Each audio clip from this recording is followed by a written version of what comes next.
Bonjour chers amis, chers frères qui aiment l'histoire des hommes et surtout l'histoire de l'Afrique. Voilà. Tous les êtres humains sont partis de l'Afrique, ça c'est clair. Voilà. C'est en Afrique qu'on a trouvé les ossements humains les plus anciens. Et les archéologues, les paléontologues estiment que ça date de près de 3 millions d'années avant Jésus-Christ. Voilà. Jusqu'à, disons, 12 000 ans, c'est la période du paléolithique. Et puis après, à partir de 11 000 avant Jésus-Christ, c'est le néolithique avec l'agriculture. Donc, durant le paléolithique, les hommes pratiquaient la chasse et la cueillette. Donc, ils étaient vraiment des nomades pour après le gibier. Alors, j'ai dit que je vais faire une vidéo sur les falconidés dans l'histoire de l'Afrique. Les falconidés dans l'histoire de l'Afrique. J'explique les falconidés. Ce sont des oiseaux de même espèce qu'on appelle les oiseaux falconidés ou falconiformes. Il s'agit de quoi? Il s'agit du faucon. Dans falconidé, vous avez faucon. Voilà, il s'agit du faucon. Il s'agit de l'épervier. Il s'agit de l'aigle. Et puis il s'agit du vautour. Voilà, et puis il s'agit du vautour. Voilà, en Amérique du Sud, les vautours géants sont appelés condors. Il y a une belle chanson des Amérindiens là, qui est intitulée El Condor Passa. Le condor est en train de passer. C'est un vautour géant qu'on trouve en Amérique du Sud. Alors donc, j'ai dit que je vais parler des falconidés dans l'histoire de l'Afrique. Vous avez remarqué que beaucoup de puissances à travers le monde et l'histoire ont pris comme symbole l'aigle. L'aigle.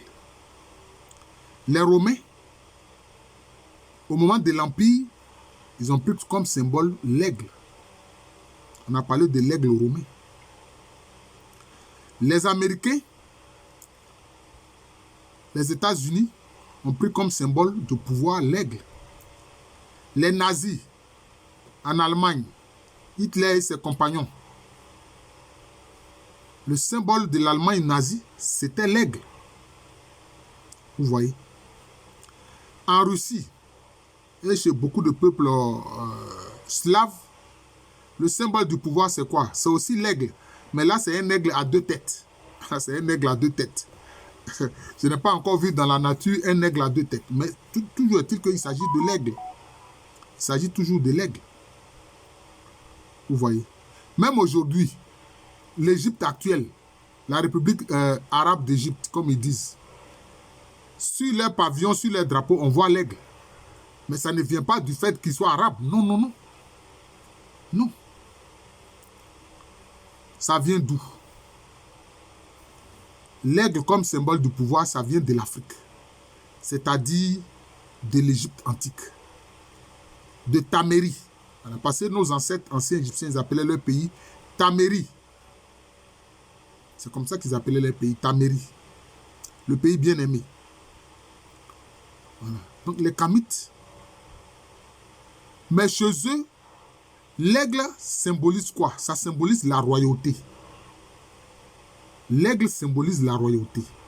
Parce que celui qu'on appelle Horus, bon, ce sont les Grecs qui ont dit Horus. Sinon, c'est Or. Ou pourquoi pas même Oro. Il était le fils, ou plutôt il est le fils, je vais parler au présent. Il est le fils d'Osiris, ou Osir. Là, encore Osiris, bon, ça c'est encore les Grecs qui ont dit Osiris. Sinon, c'est Osir. Hein? L'homme parfait. D'ailleurs, ce nom-là existe chez des peuples africains, notamment à Caen, sous le nom de Osro. Osro, en fait, qui veut dire en haut. Et puis aussi, il y a Assiri. Hein? Par exemple, chez les Bétibé, peuple hôtil de la région d'Adiaké, il y a des gens qui s'appellent Assiri. Voilà. Assiri. Mais sinon, c'est Osir. C'est comme ça. Alors, Osir, il a été tué par son frère maléfique qu'on appelle Seth. Et son corps a été découpé. Maintenant, c'est son fils Horus, ou Or, qui a vengé son père, qui a vengé son père Osiris. Il a vengé son père Osiris. Hein? en livrant bataille contre Seth, son oncle maléfique, et il a été victorieux. Et c'est ainsi que Osiris est devenu l'homme parfait, l'homme juste, qui juge les défunts dans l'au-delà. Mais son fils Or, ou Horus, est devenu le roi. Est devenu le roi. Donc, le principe royal dans l'Égypte antique, à Tamérie, ça vient de Horus. Et le symbole d'Horus, c'était quoi? C'est l'aigle. Vous voyez? C'est l'aigle. C'est l'aigle. La royauté sur la terre, ça a commencé avec l'Égypte antique. Et puis on a vu aussi avec celui qui a voulu faire la tour de Babel. Voilà, celui qui a voulu faire la tour de Babel. Il faut que je me souvienne de son nom. Nimrod. Nimrod. Mais, en Égypte antique, la royauté est symbolisée par la personne d'Horus et par son symbole, l'aigle. Vous voyez? Donc, c'est parti de l'Afrique. Donc, l'aigle est symbole de royauté. Horus, c'est de lui que se réclament toutes les dynasties. Je crois que Manéthon, qui a fait l'histoire de l'Égypte antique, qui était un ancien Égyptien, il a identifié 30 dynasties. 30 dynasties là. Les Ptolémées et autres là, les Grecs là ne sont pas considérés dans les dynasties. Hein? Non. Les dynasties sont des dynasties noires, africaines. Voilà.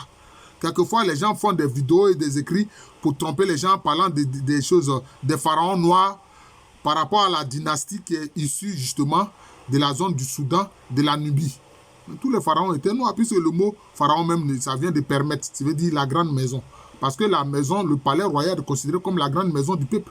Sinon, le vrai titre de celui qu'on a appelé improprement pharaon, c'est Nissout ou bien Nessout. C'est-à-dire celui qui vient du sud. Voilà.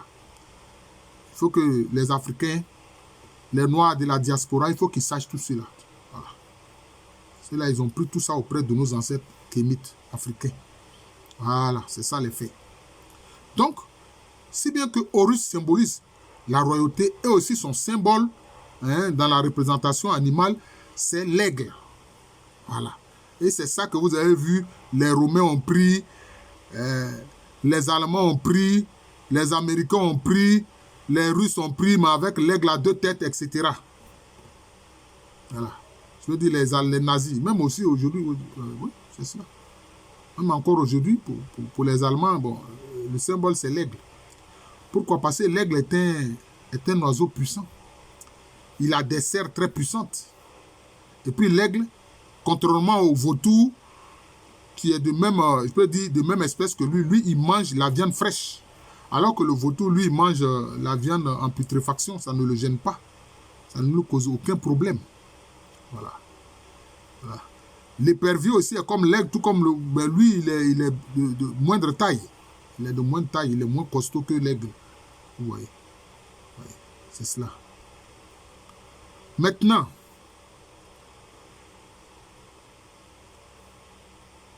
les Akans. Les Akans. Le peuple Akan le plus connu, c'est le peuple Ashanti.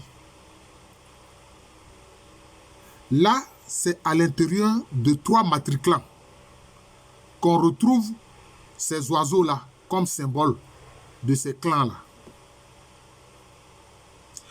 Il y a un clan qu'on appelle Oyoko chez les Ashanti. Bon, le peuple Ashanti est connu, hein, c'est le peuple Akan le plus connu de l'histoire et des gens. Le symbole du clan royal de l'Ashanti, qui est Oyoko, son symbole, c'est l'aigle. C'est l'aigle. Vous voyez. Oui.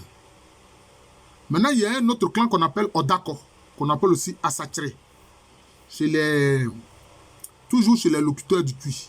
Mais chez les Nzema, qui est aussi un peuple Akan, qu'on trouve au sud-est de la Côte d'Ivoire et au sud-ouest du Ghana,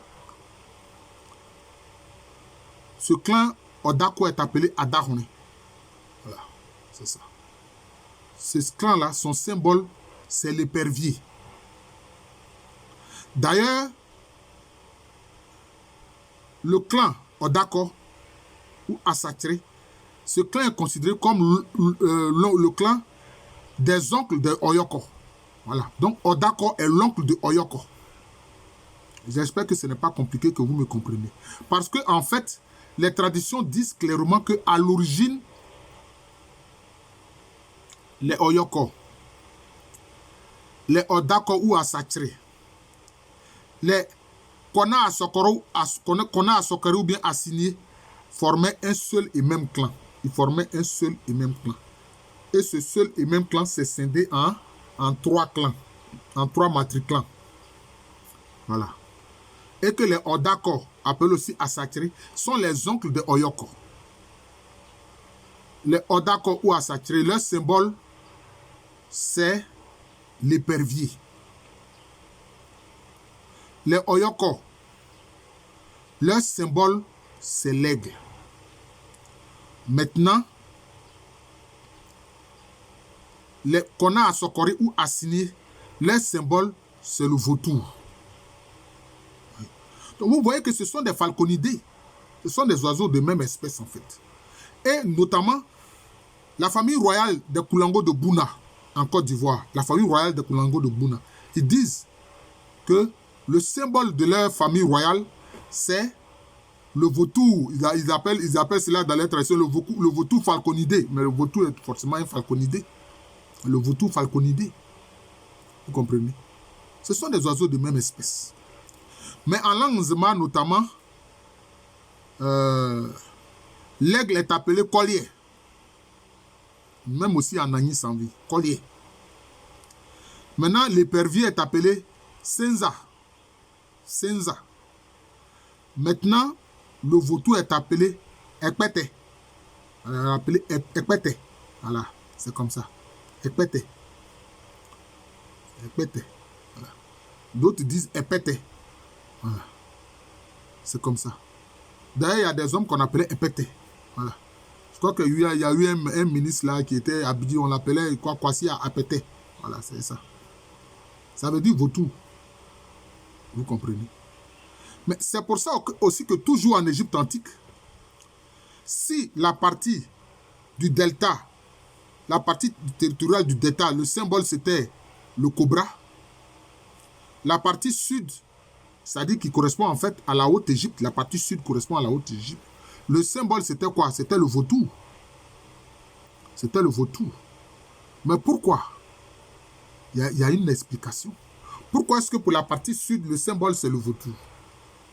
Mais parce que, notamment quand Thèbes était la capitale du royaume de Tamérie, de l'Égypte antique, quand on enterrait les gens, surtout les Nissout, surtout les rois, on orientait leur tête vers le sud.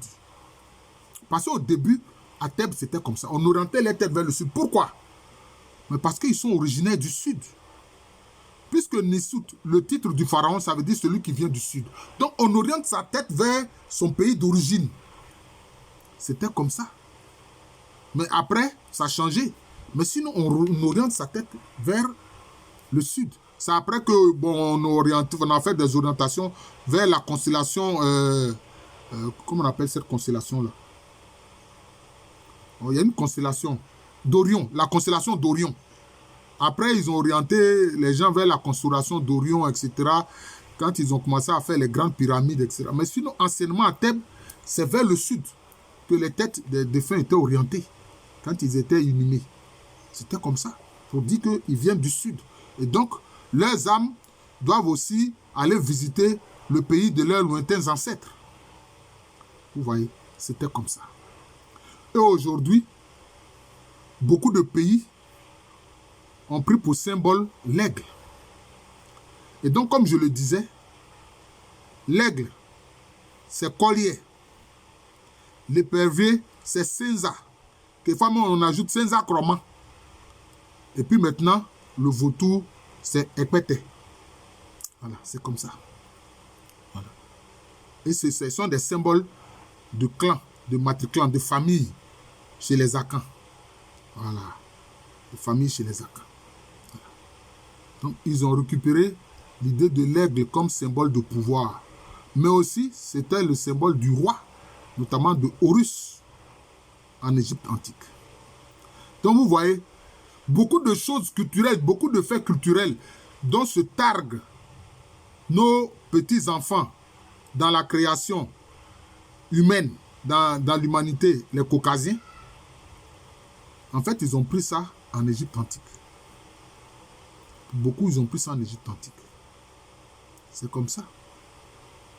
Mais chaque fois, concernant les Grecs, eux-mêmes, ils leur donnent un nom propre qui vient de leur langue en omettant d'utiliser le nom originel. Par exemple, Thoth ou Djéouti a été appelé Hermès.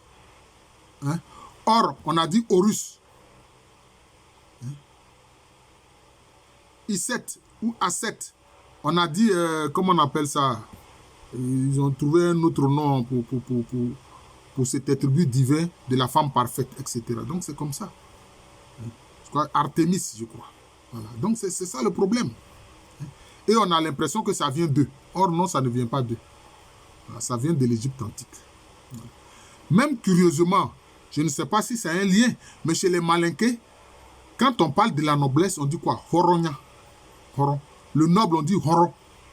Hein? La noblesse, on dit Horonya. Donc c'est ça. Vous voyez bien que ce mot ressemble à Horus. Or. Oro, comme je l'ai dit au départ. Voilà, donc c'est ça. Oh, le monde a tellement pris du type humain noir, si méprisé partout sur la terre. Mais Dieu fait justice. Alors, je vous remercie. Donc, je ne vais pas mettre l'aigle, le vautour et l'épervier dans l'histoire de l'Afrique. Je préfère mettre les falconidés. Comme ça, mon titre ne sera pas trop long. Voilà, mon titre ne sera pas trop long. Je vous remercie. Je suis le professeur Alou Kwame René, professeur titulaire d'histoire à l'université Félix Houphouët-Boigny, université qui est à Abidjan. C'est à Cocody, c'est en Côte d'Ivoire, un pays situé en Afrique de l'Ouest.